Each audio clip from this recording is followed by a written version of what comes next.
జగన్మోహన్ రెడ్డి గారికి ఈసారి ఎన్నికలు మహా సులువైపోయినాయి. నల్లేరు మీద నడకలాగా అయిపోయిందండి. ఎందుకంటే విపక్షాలన్నీ ఒక పక్షాన చేరినాయి. కాబట్టి అటు ఇటు ఎత్తుకోవాల్సిన పని లేదు. మొత్తం కాంగ్రెస్తో సహా అన్నీ ఒక పక్కన చేరినాయి. అందరూ జగన్మోహన్ రెడ్డి గారిని కించపరచడానికి, తిట్టడానికి తమ సమయాన్ని ఉపయోగిస్తూ ఉన్నారు. వాళ్ళకి ఎవరికి కూడా ఎలక్షన్ గురించి, ప్రజా సేవ గురించి, ప్రజలకు ఏం చేయాలో దాన్ని మాట్లాడడానికి సమయమే లేదు. కూడా పోయినట్టున్నారు. రాజకీయం మర్చిపోయారో, పరిపాలన మర్చిపోయారో కానీ విపక్షాలన్నీ కూడా జగన్మోహన్ రెడ్డి తిట్టడం ఒక్కటే ఎజెండాగా పెట్టుకున్నాయి.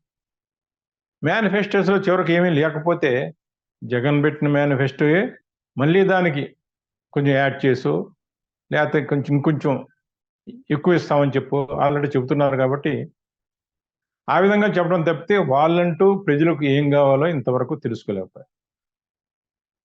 వీళ్ళు ఏమి ప్రజలు ఇవ్వగలరో కూడా ప్రజలకు నమ్మకం లేదనుకోండి, అది వేరే సంగతి.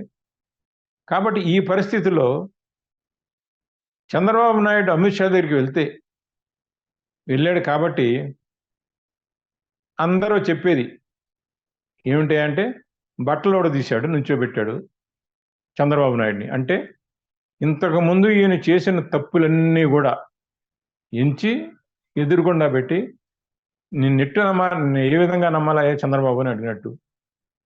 చివరికి ఏదో 1:2:4 రేషియోలో మొత్తం ప్రతి పార్లమెంటు నియోజకవర్గంలో 4 టీడీపీకి, 2 జనసేనకి, 1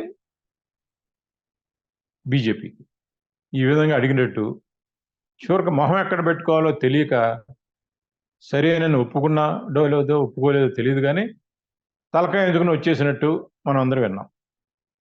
కాబట్టి వచ్చిన తర్వాత ఏం చేయాలి?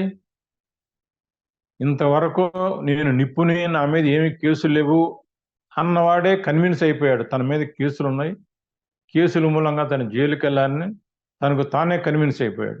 అందుకనే అమిత్ షా దగ్గరికి వెళ్ళవలసిన అగత్యం ఏర్పడింది.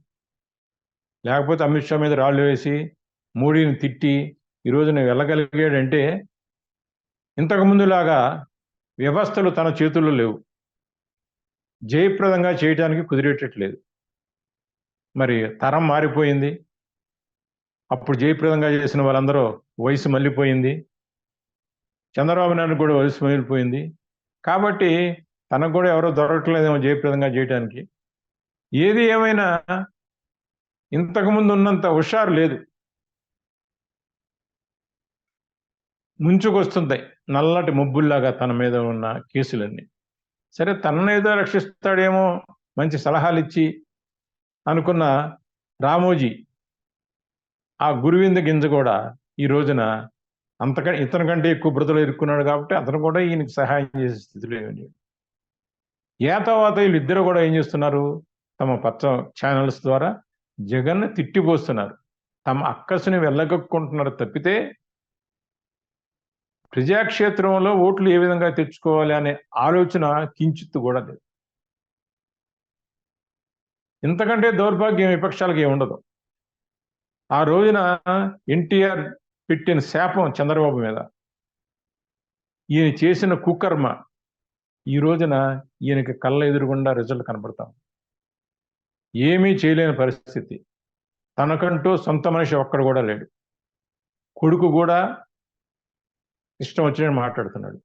ఒక రకంగా కొడుకే గట్టిగా మాట్లాడుతున్నాడు అని చెప్పుకోవాలి.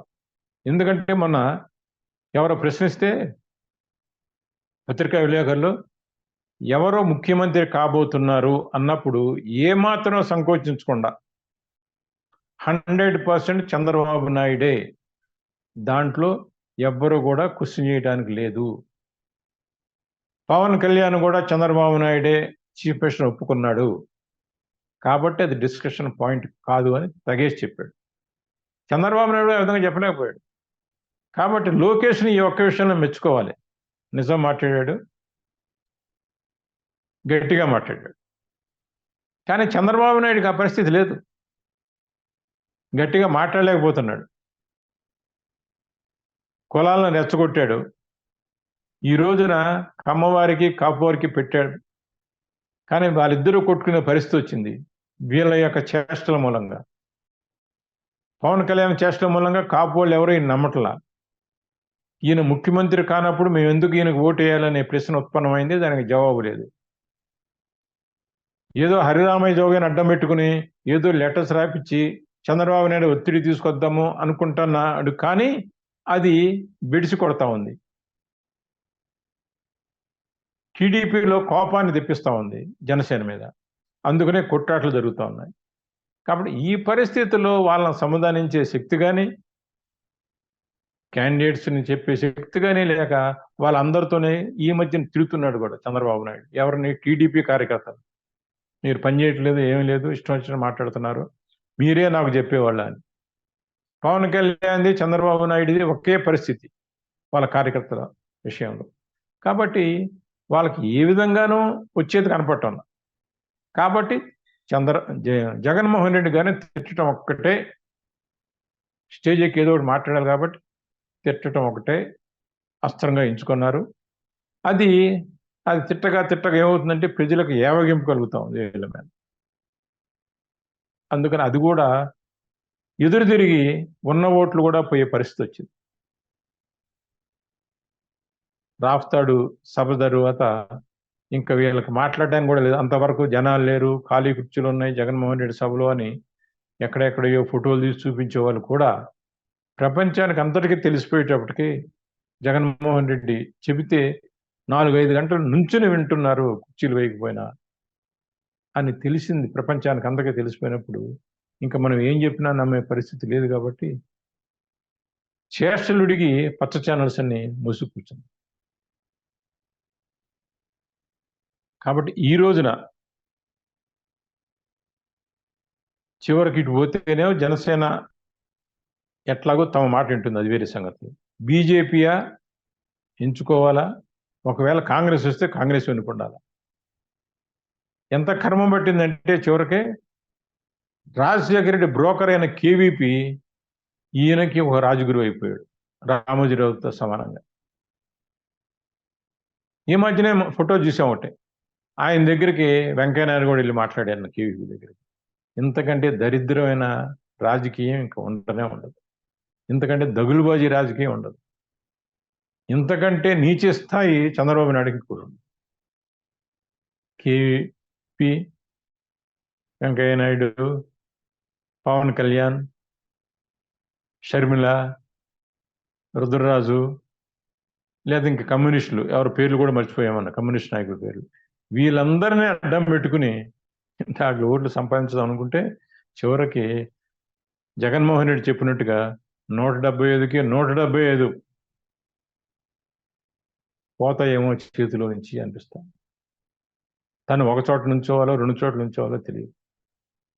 తన భార్య ఏమీ తెలియని తన భార్య భువనేశ్వరమ్మ కూడా చివరికి ఈయన మీద జోకులేస్తూ ఉంది.